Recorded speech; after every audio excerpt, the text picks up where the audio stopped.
of the court. They're all advocates, and we continue discussing this issue about the BBI process being halted by the Court of Appeal. Just before we went to Kisumu, we were talking about the pronouncement by the court on the fact that the IEBC currently does not have quorum to actually conduct some of the business that would have been very vital at this point, if at all, the referendum process was to continue. And when Ochel Dudley, you wanted to say something about that? Well, I wanted to ask the question, when did Commissioner Kombe resign from IBC? When did Commissioner Conin Katha resign from the IBC?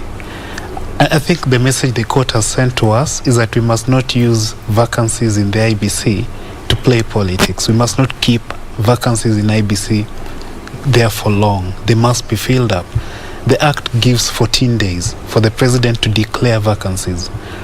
But then we still have vacancies 4 years later.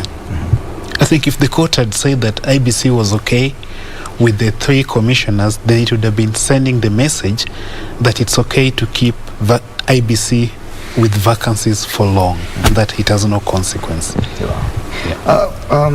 Even as we wrap up this discussion, there are other pronouncements that are going to be very important going forward. First, on the IEBC, its constitution, and the timelines of filling up vacancies, but also pronouncements with regard to the president and the powers he has. I think that is also something very major. The fact that he can be sued in a civil suit. He got a reprieve in as far as him defying Chapter 6 of the Constitution is concerned. But the fact that he overstepped his mandate by instituting a popular initiative, the fact that now the Court of Appeal, as far as it's concerned, is okay with the president being taken to court on a civil matter, that will definitely have repercussions going forward. Yes, that is actually true, because what we've seen is that if we were to play back the judgment by Kiage, it was very clear that the process of initiating the referendum, it was continuous. There's no point whereby we can come and say, stop, let's start from here, let's start from the steering committee. It has to come from when the handshake started. And the Gazette notice that came, it had His Excellency's ratings all over it. So by virtue of him being in that process, instigating that process, from the point of the handshake to the point where it is right now, that is what he cannot do, because he does not have the mandate that can be carried by a citizen. See, the logic was very simple, that an initiative under Article 257 can only be conducted or initiated by the citizen, by the common mwananchi. And if it comes to any other initiative, then 256 comes into play, whereby we have the entire parliament process set up. But as it stands, it is indeed a good message that there are limits that we can use the state power, and there is a way that the government, or rather the executive in this case, has to be tamed. Yes. But the gentleman speaking from Kisumu just mentioned the fact that because we still believe that in presidential powers, that the president is so powerful and he can still do a few things here and there going forward. Now politics is going to change, and this is more political than legal probably.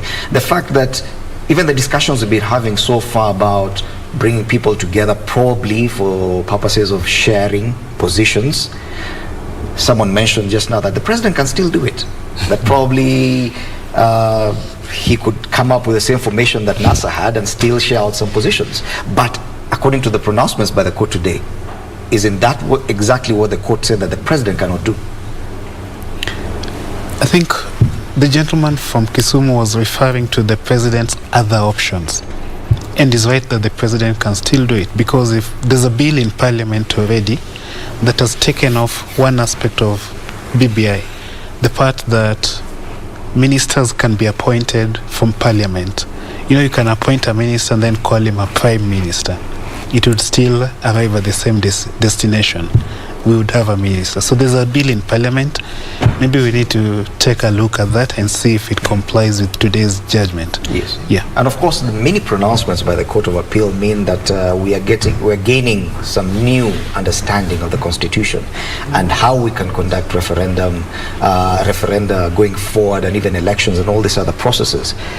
There was mention of the need to probably have a referendum act to iron out some of these things, just so that something we can refer to, so that, because the assumption is the president has the Attorney General at his beck and call, and if at all the Attorney General had this understanding, then the president would have not been caught flat-footed on this one.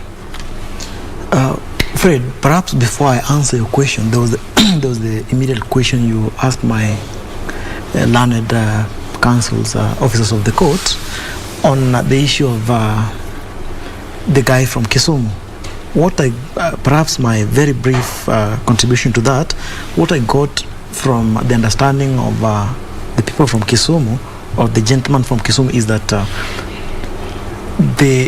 this about what the Oka people have been salivating at positions, and while my learned friend indicates that you can still appoint a minister and call him a prime minister.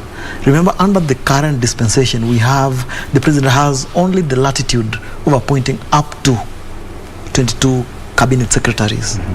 And in the current dispensation, you will realize that still he has only one super minister in the cabinet minister for interior. Therefore, there is nothing that is going to change. So we're going to see political realignments based on what has happened, because it has far-reaching implications. People who are waiting to be deputy prime minister are not going to have those things. Okay. Now, perhaps the issue of the possibility of having a referendum act to actually guide us. With the issue of having a referendum act, you'll realize that most of the proponents, the people who are opposing what was happening with BBI, were saying that the IEBC could not conduct a referendum without laws stipulating on quite a number of issues preceding conduction of a referendum. Some of these issues could concern with could stipulate the actual conduct of IEBC on questions like verification. That was featured in today's judgment, that the court was a bit lenient, that it could not supervise how an independent body conducts itself.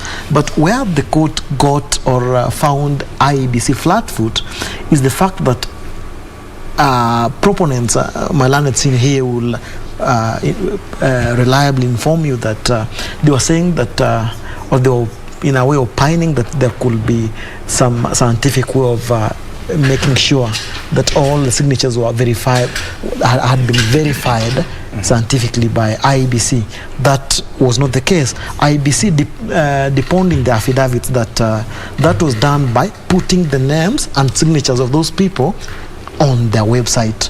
The only technicality was that the duration within which that was rolled out, and that the general public were informed that the list of the people who are supporting the bill, the BBI bill, has been published, had not been done. That was the only thing. So rightly, as you said, we must have a law on some of these salient issues on how that guide IEBC, for instance, on how to conduct itself. Yes. On the question of but Ochel, we've been accused of having laws just for the sake of laws. Don't you think that if we go that route, we'll just be adding more writing to paper, just having more laws for the sake of it? Well, I don't think so. If a referendum needs money, you'll need a secretariat, for example, campaign teams. If you as timelines. Yeah, and timelines. If you as Fred had a proposal like the one Okoiti had a few years back, and you want to suggest an amendment to the Constitution, and a large number of people agree with you, 1 million, how do you process it? There's that gap now. Yes.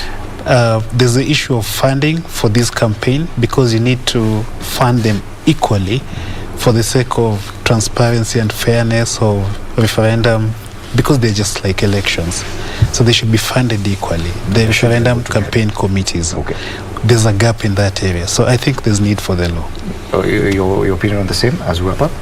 Well, mine is a little bit revolutionary, because we have a country whereby we have procedural laws, but there is the issue of implementing them or following them.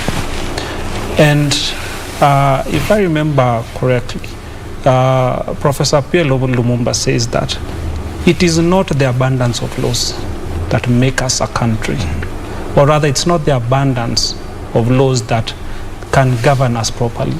We need to have an internal change. We need to change our behavioral DNA so that we can be able to do what is good and right. Okay. And the good thing is that right now Kenyans are very human rights conscious. We are very much aware of our rights, and the upshot of having these laws is that there will be litigation until one party eventually gives in. Wow. And it is really my hope that the executive actually gives in. It is not the abundance of laws that make us a country. Let's end it there. Thank you so much, Stanley Kinyanjui, an advocate of the High Court, at Stan Kinyanjui on Twitter. Do have Ochiel Dudley at Ochiel JD on Twitter. Incidentally, when Ochiel Dudley was appearing for Dr. Jack Muimali, a respondent in the appeal today before the Court of Appeal, and we also had in studio Omayo Aranga, also an advocate of the High Court. Thank you so much, gentlemen, for helping our viewers understand better what the Court of Appeal was talking about the whole day, because it was quite a lot of legal jargon. Time now for another break, and we'll have more news after this. Easy Friday.